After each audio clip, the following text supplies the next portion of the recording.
Assalamualaikum warahmatullahi wabarakatuh. Gimana kabarnya Mbak Lia sama Mas Ari? Alhamdulillah. Oke, di sini kita akan berbincang-bincang santai ya, teman-teman, tentang filsafat rasionalisme. Rasionalisme itu kan paham filsafat yang menyatakan bahwa akal itu adalah alat yang terpenting untuk memperoleh pengetahuan. Nah, sekarang kita akan membahas tokoh-tokoh filsafat rasionalisme.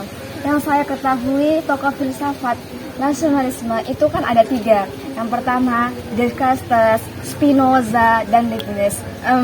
Saya penasaran sama Descartes, seperti apa sih sejarah dan cara pemikirannya Descartes itu? Saya pernah baca di buku Aliran Filsafat, di situ menjelaskan kalau Descartes itu lahir pada tahun 1596 dan wafat pada tahun 1656. Ia dijuluki sebagai Bapak Filsafat Modern. Ia menyatakan bahwa ilmu pengetahuan itu harus satu tanpa bandingannya. Artinya, ilmu pengetahuan itu harus disusun oleh satu orang sebagai bangunan yang berdiri sendiri menurut satu metode yang umum. Ia juga mengatakan ilmu pengetahuan haruslah mengikuti ilmu pasti. Kenapa demikian? Sebab ilmu pasti itu dapat dijadikan model mengenal secara dinamis.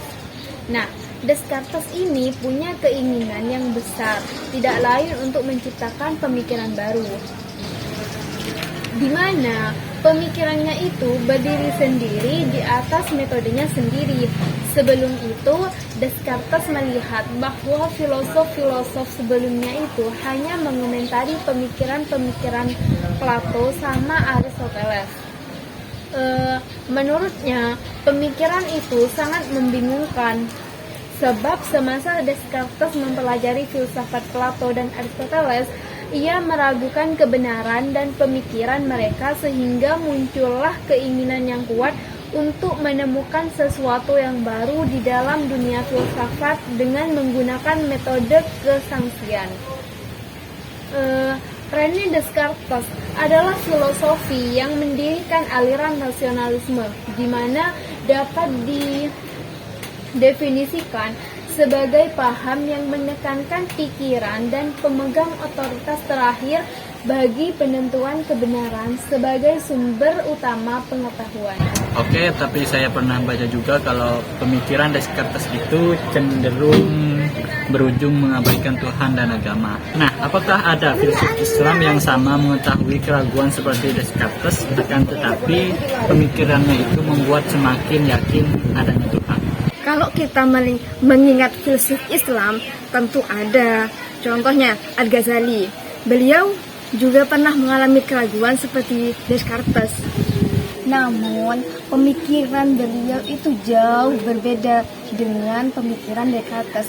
Kenapa demikian? Sebab pemikiran beliau itu sampai pada keyakinan yang kuat akan adanya Tuhan dengan jalan tasawuf yang berpuncak ke makrifat, yakni pengetahuan intuitif. Mas Adi tadi kan bilang ya kalau Descartes itu mengabaikan Tuhan dan agamanya. Gimana dengan sejarah Spinoza yang ingin melepaskan diri dari agamanya dan pemikirannya itu seperti apa sih? Maaf, saya bantu jawab ya. Saya sedikit tahu sejarah Spinoza. Ia lahir pada tanggal 24 November 1632 dan wafatnya 1677. Nama aslinya yaitu Baruch Spinoza. Ia mengucilkan diri dari agama Yahudi sehingga dia mengubah namanya menjadi Benedictus de Spinoza. Nah, si Bapak Spinoza ini dulu itu dilahirkan oleh orang tua yang beragama Yahudi yang melarikan diri dari pengejaran di Spanyol. Dia itu hidup di Amsterdam sampai dipaksa keluar oleh mereka yang membenci pikiran bebasnya. Bahkan sampai ada yang berusaha untuk membunuhnya. Nah, orang-orang Kristen di Ortodok tidak menyukainya. Sebab apa? Sebab ia dilihatnya sebagai ateisme, di mana ateisme itu tidak percaya adanya Tuhan. Nah, katanya pemikiran Spinoza ini sama dengan pemikiran René Descartes, yaitu pemikiran merupakan jiwa dan keluasan adalah tubuh yang esensinya berbarengan. Seperti yang saya bilang, Spinoza ini adalah keturunan dari agama Yahudi, akan tetapi menurut Spinoza banyak keraguan dalam agama yang dianutnya, sehingga ia ingin melepas diri dari agamanya, yaitu Yahudi. Dan dia juga mengasingkan diri dan jauh dari masyarakat. Spinoza ini adalah pengikut rasionalisme Descartes. Ia memandang sesuatu yang benar melalui akal, seperti halnya Descartes yang menomorsatukan akal dan menepikan indranya yang dianggapnya menyesatkan. Nah, menariknya Spinoza ini adalah salah satu filsuf istimewa yang tidak hanya percaya pada apa yang dikatakan, melainkan juga bertindak dengan apa yang ia katakan. Bahkan ia pernah menolak jabatan filsafat di Heidelberg karena menurut Spinoza sendiri itu merupakan posisi resmi, dan bahwa itu menerima ide-ide dan pembatas-pembatas resmi dari segala sisi. Dia adalah orang yang jujur, terhormat, dan sopan. Tentu saja hal ini membuatnya ia diserang hampir di setiap orang, bahkan setelah ia wafat pun. Oke, sejarah dua tokoh yang tadi cukup menarik ya teman-teman, mempunyai kesamaan yang dalam pemikirannya. Nah, lantas bagaimana sejarah dan pemikiran Leibniz sebagai tokoh yang terakhir? Apakah ia juga memiliki pemikiran yang sama dengan tokoh yang tadi?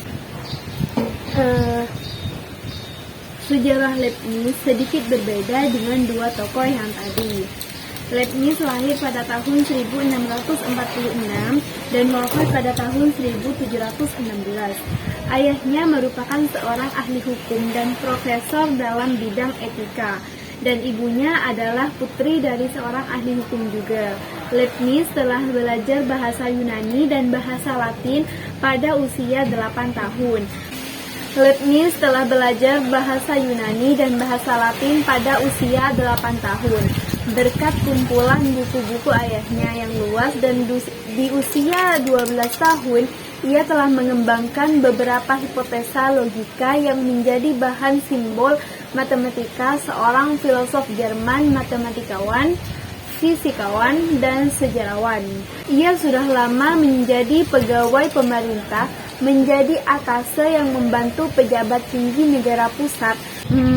Sejarah Leibniz sedikit berbeda dengan dua tokoh yang tadi. Leibniz lahir pada tahun 1646 dan wafat pada tahun 1716. Ayahnya merupakan seorang ahli hukum dan profesor dalam bidang etika, dan ibunya adalah putri dari seorang ahli hukum juga. Leibniz telah belajar bahasa Yunani dan bahasa Latin pada usia 8 tahun berkat kumpulan buku-buku ayahnya yang luas. Dan di usia 12 tahun, ia telah mengembangkan beberapa hipotesa logika yang menjadi bahan simbol matematika seorang filosof Jerman, matematikawan, fisikawan, dan sejarawan. Ia sudah lama menjadi pegawai pemerintah, menjadi atase yang membantu pejabat tinggi negara pusat. Ada dua titik fokus Leibniz, yaitu monadologi dan konsep Tuhan. Leibniz mencoba memberikan penjelasan tentang Tuhan, dan dia mempunyai argumen yang kuat untuk membuktikan adanya Tuhan. Leibniz ini mempunyai 4 argumen. Yang pertama, dia mengatakan bahwa manusia memiliki ide kesempurnaan, makanya ada Allah. Terbukti ini disebut bukti ontologis. Kedua, dia berpendapat bahwa adanya alam semesta, dan ketidaksempurnaannya membuktikan adanya sesuatu yang melebihi alam semesta ini. Yang saya terangkan ini disebut Allah.